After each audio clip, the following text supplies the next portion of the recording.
अस्सलाम वालेकुम तोहफा या अली मदद। अच्छा जी, जी गल तुहाडे नाल अज मैं शेयर करूँगा ना, यह गल है जनाब 8 सफ़र दी।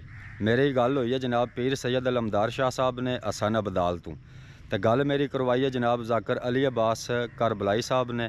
उन्होंने मेरी पीर सैयद अलमदार शाह साहब नाल गल कराई है तो उन्होंने मैनू आख्या कि बच्चे एक वीडियो साड़ी तरफों भी तू बना के अपलोड कर।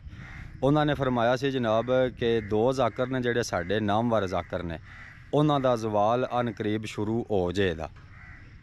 तो मैं वेखना पाया कि उन्होंने दोवां जाकरां दी वीडियो भी वायरल हो गई ने। बाकी मैं थोड़ी वीडियो लेट बना रहा क्योंकि 8 सफ़र में उन्होंने मेरी गल हुई है तो अज सफ़र की हो गई है 18 सफ़र हो गई है। तो मैं थोड़ी वीडियो लेट बना रहा। बाकी पीर सैयद अलमदार शाह साहब आना की पेशन गोई है जी जनाब वो बिल्कुल सच साबित हो रही है। उन्होंने जड़ियाँ गलत रवायतों वाली वीडियो ने वो वायरल हुई ने। उन्होंने तो शाह साहब आना ने तो मैं आख्या से कि बेशक उन्होंने जाकरीन का नाँ लैके वीडियो बनाओ।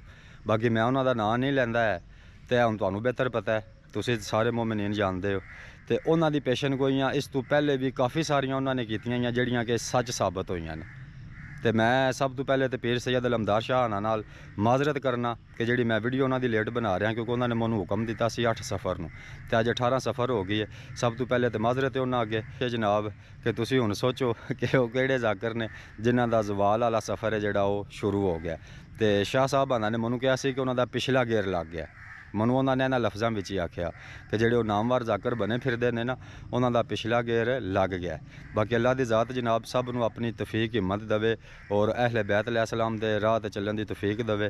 तमाम मोमिनीन नूं तमाम जाकरीन नूं अपनी खास हिफ्ज़ ईमान च रखे। असीं ते दुआ गोयां ते पीर सैयद अलमदार शाह लई जड़ियां पेशन गोइयां करते हैं ना उन्हां दियां 100% सच साबित होंदियां ने। इस तो पहले भी उन्होंने यूट्यूब पर काफ़ी सारियां पेशन गोइयां दी वीडियो जड़ियां ने वो अपलोड होईयां ने जड़ियां कि सच साबित होईयां ने। अल्लाह की ज़ात सब नूं अपनी खास हिफ्ज़ ईमान च रखे। मेहरबानी, शुक्रिया।